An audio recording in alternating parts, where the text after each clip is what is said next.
नमस्कार दोस्तों, मैं पुखराज शर्मा आप सबका स्वागत करता हूं आपके अपने YouTube चैनल श्रीकर्णी कॉमर्स क्लासेस में। चलते हैं दोस्तों 30 जून 1 जुलाई 2020 की current affairs with interesting fact and story. और आज के स्पेशल न्यूज़ में लेंगे भारत सरकार ने चाइना के 59 चाइनीज ऐप को बैन कर दिया है। लेकिन इससे पहले find out the fest competition में संजय कोठारी नजर आ रहे हैं दोस्तों, जो मैंने आपसे पूछा था central vigilance commissioner of India, और आपका आंसर बिल्कुल सही था दोस्तों। उसके बाद चलते हैं देश के सबसे बड़े bank state Bank of India की तरफ, जो कि अपनी स्थापना का 65वां साल मना रहा है आज के दिन।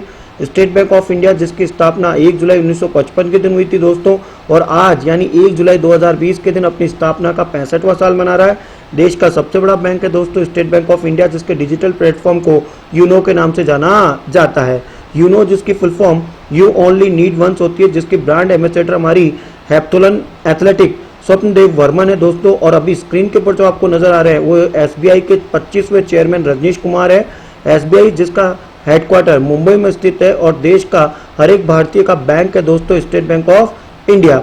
स्टेट बैंक ऑफ इंडिया का पुराना नाम दोस्तों इंपीरियल बैंक ऑफ इंडिया था, जिसकी स्थापना 1921 में हुई थी। और इंपीरियल बैंक से पहले ये 3 प्रेसिडेंसी बैंक थे, जो bank of Calcutta, bank of Madras and bank of Mumbai कहलाते थे, जिनका एकीकरण करके 1921 में इंपीरियल बैंक बनाया गया था। और यही इंपीरियल बैंक 1 जुलाई 1955 के दिन स्टेट बैंक ऑफ इंडिया कहलाया। और स्टेट बैंक ऑफ इंडिया की जो 5 एसोसिएशन और साथ में भारतीय महिला बैंक, इनका 1 अप्रैल 2017 के दिन एकीकरण करके अब स्टेट बैंक ऑफ इंडिया एक पूर्णतः भारत का सिंगल बैंक है।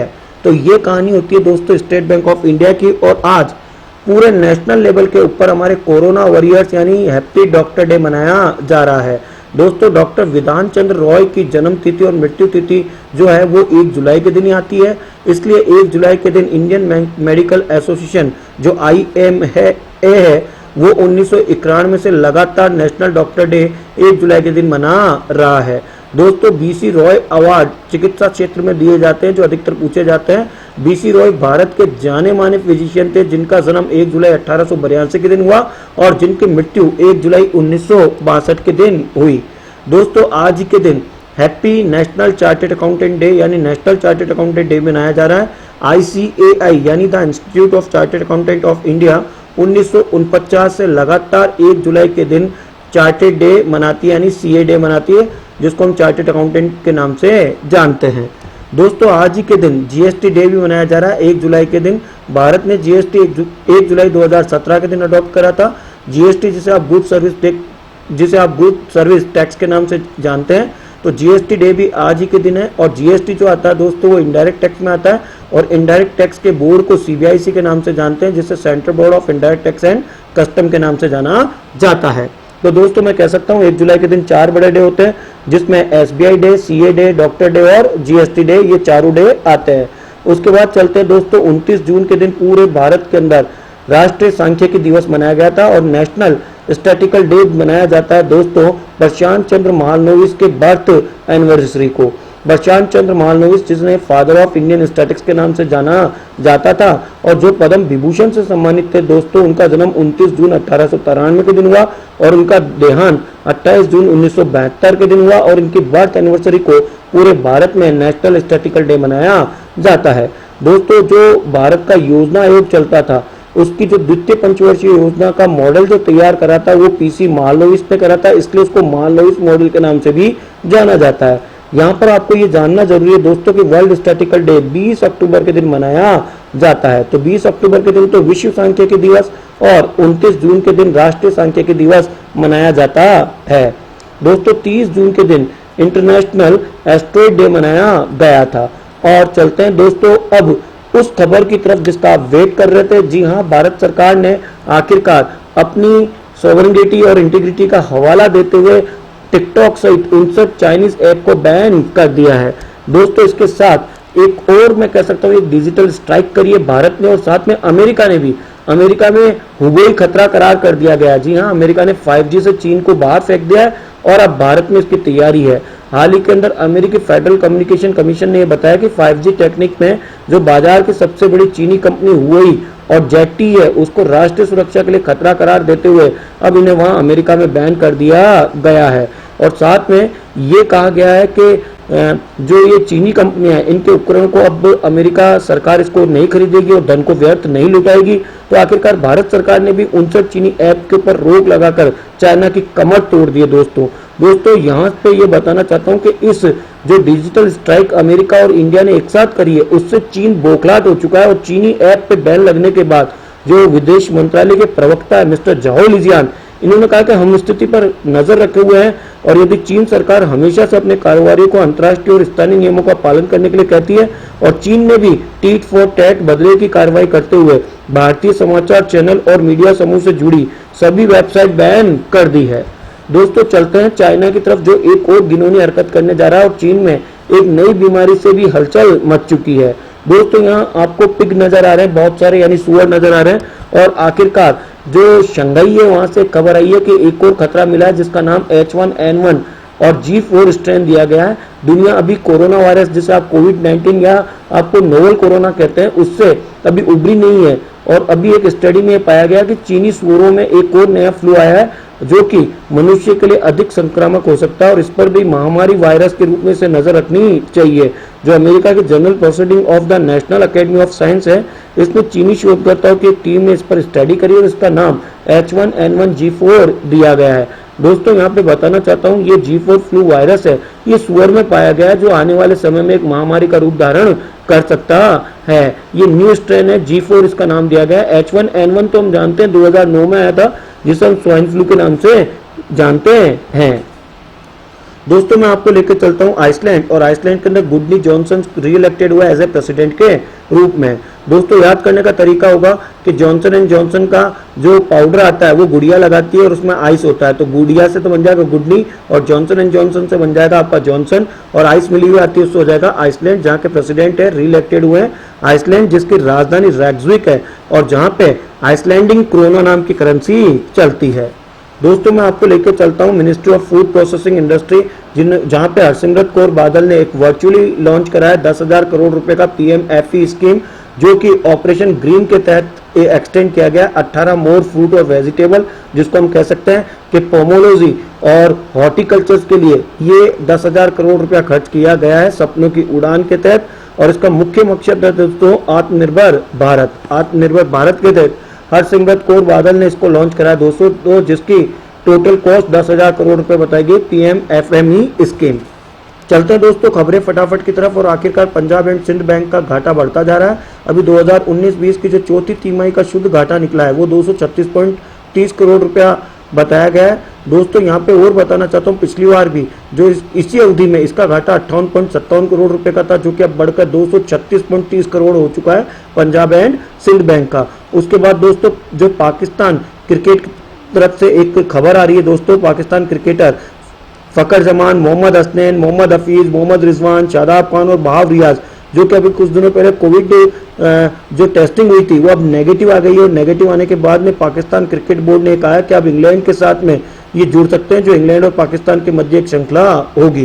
दोस्तों यहाँ पे मुंबई के ताज होटल को जो है वो उड़ाने की एक धमकी भी मिली और साथ में कोलाबा और ताज लैंड्स को भी यही इसी तरह की धमकी दी गई है। दोस्तों वेरी इंपॉर्टेंट खबर की तरफ लेकर चलता हूँ। डॉक्टर निगार जौहर पाकिस्तान की पहली महिला जो है लेफ्टिनेंट जनरल बनी है, उन्हें पाकिस्तान के सबसे बड़े सैन्य अस्पताल के सर्जन जनरल नियुक्त किया गया है डॉक्टर निगार जौहर। और मेघालय के बाद जम्मू कश्मीर में भी भूकंप के झटके महसूस किए गए जिसकी रिएक्टर स्तर के ऊपर 4.0 तीव्रता नापी गई और वियतनाम और कुवैत ने आखिरकार पाकिस्तान के जो पायलट है उनको बैन कर दिया गया है। उसके बाद चलते हैं दोस्तों आंध्र प्रदेश में 2 महीने में तीसरी बार गैस रिसाव हुआ है। इससे पहले हमने देखा था LG कंपनी के अंदर जो गैस रिसाव हुआ था उसके बाद 2 महीने में तीसरी बड़ी घटना है और विशाखापट्टनम के अंदर एक फार्मास्यूटिकल कंपनी के अंदर ये हादसा हुआ है जहां पे बेंजीमिडाजोल गैस रिसाव होने से 2 लोगों की मृत्यु हो गई जबकि 4 को अस्पताल में भर्ती कराया गया। हादसा परवादा इलाके में हुआ था जहां फार्मासिटी के अंदर सेनार लाइफ साइंटिस्ट प्राइवेट लिमिटेड में उस समय हुआ जब वहां 30-35 लोग काम कर रहे थे और गैस रिसाव एक रिएक्टर के पास हुआ था। दोस्तों यहाँ पे विशाखापट्टनम को जानना जरूरी है जिसे हम वैजाग के नाम से भी जानते हैं और आंध्र प्रदेश के गवर्नर के रूप में विश्व भूषण हरिश्चंद्र है जबकि CM के रूप में सबसे youngest CM YS Jaganmohan Reddy YSR Congress के लीडर है। दोस्तों यहाँ पर एक टाइगर रिजर्व को जानना जरूरी है जो अधिकतर पूछा जाता है। नागार्जुन सागर श्रीशैलम टाइगर रिजर्व कहाँ स्थित है, तो आपका आंसर होता है आंध्र प्रदेश। और यहाँ की प्रमुख नदियों के अंदर दोस्तों गोदावरी है, कृष्णा है, इसके अलावा वामसद्रा है, उसके अलावा नागावली है और पेन्नार नाम की नदियाँ जो है वो आंध्रा के अंदर बहती है।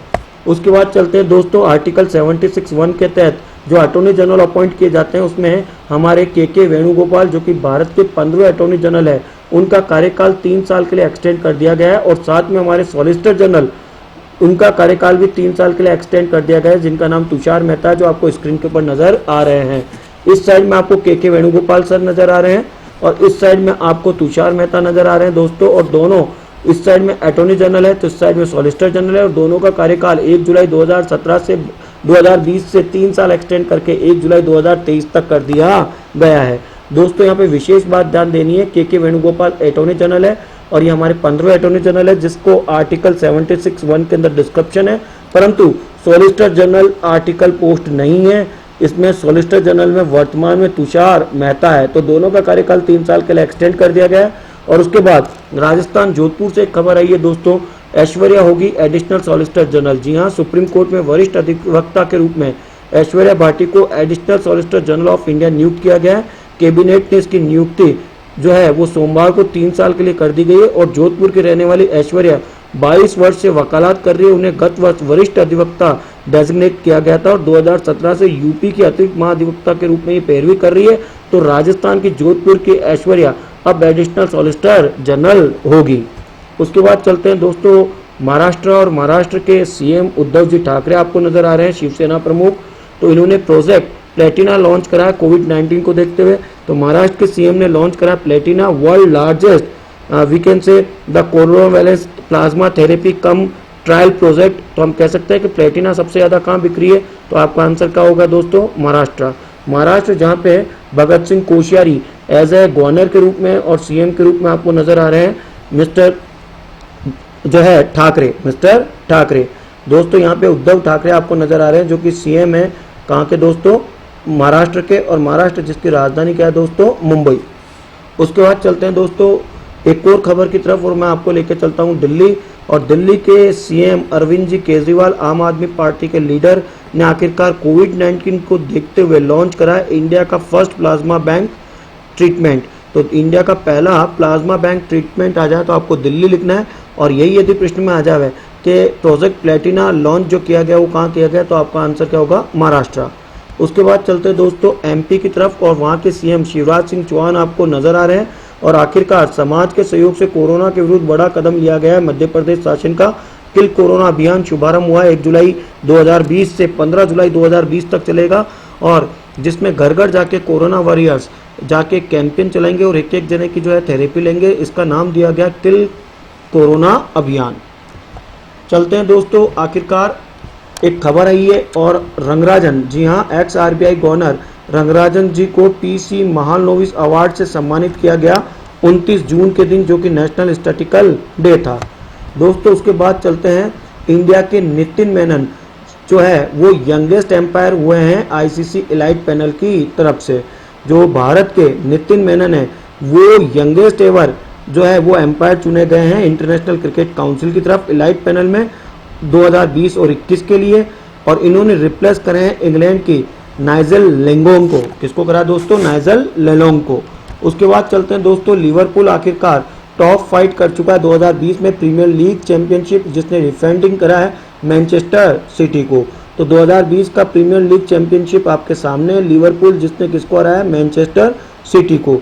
दोस्तों यहाँ पे बताना चाहता हूँ कि लिवरपूल ने जो ये 19वां जो हम कह सकते हैं 19वां टॉप फ्लाइट टाइटल, जिसका 28वां एडिशन था, जिसे हम PLC बोलते हैं यानी प्रीमियर लीग चैंपियनशिप 2020 फुटबॉल के इस टूर्नामेंट का 30 सालों के इंतजार के बाद मैनचेस्टर सिटी को 2-1 से हराकर स्टैमफोर्ड ब्रिज मैदान के अंदर ये प्रीमियर लीग चैंपियनशिप बन चुकी है इस बार की लिवरपूल, जिसने मैनचेस्टर सिटी को हराया है। उसके बाद चलते हैं दोस्तों रामेश्वरम, और तमिलनाडु के रामेश्वरम में पहली बार पंबन ब्रिज पर जो है वो चलेगा रेलवे इंजन। जो तमिलनाडु के रामेश्वरम में पलवन ब्रिज है वहां पर पहली बार रेलवे इंजन का परीक्षण किया गया। और भारतीय रेलवे को एक ये अनूठा, एक बिल्कुल अजीब से तरीके का पुल है जिसका नाम पंबन है। और ये पंबन जो है ये पहला वर्टिकल लिफ्ट टेक्नोलॉजी वाला सी ब्रिज भी होगा और इसे पुराने ब्रिज के समानांतर ही बनाया जा रहा है। दोस्तों चलते राजस्थान के रणथंभौर सरिस्का, जहां 3 माह के लिए दोनों के दोनों को बंद कर दिया गया है। दोस्तों अलवर सवाईमाधोपुर यानी अलवर में स्थित सरिस्का और सवाईमाधोपुर में स्थित रणथंभौर जहां पे टाइगर रिजर्व है, वो 1 जुलाई से 30 सितंबर यानी 3 महीना तक जो है वो पर्यटकों के लिए बंद कर दिया गया है। और आपके लिए यहाँ बताना चाहता हूँ, ये 3 महीने जो बंद किया गया है वहाँ पर 6 से 10 तक पर्यटन गतिविधि जारी रहेगी और बाकी जो कंटेनमेंट जोन है वो खुला रहेगा। दोस्तों आपको यहाँ बताना चाहता हूँ, राजस्थान में अभी 3 बड़े टाइगर रिजर्व है, जिसमें रणथंभौर जो कि सवाईमाधोपुर में आता है, और उसके बाद सरिस्का जो कि अलवर में आता है, और मुकुंदरा हिल जो कि कोटा में आता है, और अब मैं कह सकता हूँ चौथा एक और टाइगर रिजर्व बनने की तैयारी हो रही है। तो पहले इस खबर के ऊपर चलते हैं कि देश के चौथे टाइगर रिजर्व के रूप में बूंदी का रामगढ़ विषधारी अब जो है डेवलपमेंट हो रहा है। तो इस तरह से मैं कह सकता हूँ वर्तमान में तो 3 है, परंतु आने वाले समय में कितने हो जाएंगे, 4, और नया जो आएगा वो कौन सा आएगा दोस्तों, बूंदी का रामगढ़ विषधारी।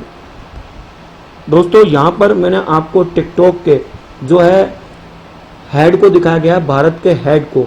जी हाँ, आपको यहाँ find out the face competition में बताना है कि यहाँ जो चेहरा दिखाया गया है ये चेहरा कौन है। हिंट आपके सामने, ये भारत के टिकटॉक के हेड है, इनका नाम आपको बताना है, और नाम में मैं आपको हिंट भी दे सकता हूँ, और हिंट है जो खिला नहीं वो नज़र आ जाएगा, और हमारे राष्ट्रपिता का सरनेम गांधी इनके पीछे लगाया जाता है। दोस्तों आशा करता हूँ आज की करंट अफेयर्स आपको काफ़ी अच्छी लगी होगी, इंटरेस्टिंग लगी होगी, और इसको ज़्यादा से ज़्यादा शेयर कीजिएगा, लाइक कीजिएगा, सब्सक्राइब कीजिएगा। तब तक के लिए पुखराज शर्मा को इजाज़त दीजिएगा। जय हिंद, जय भारत।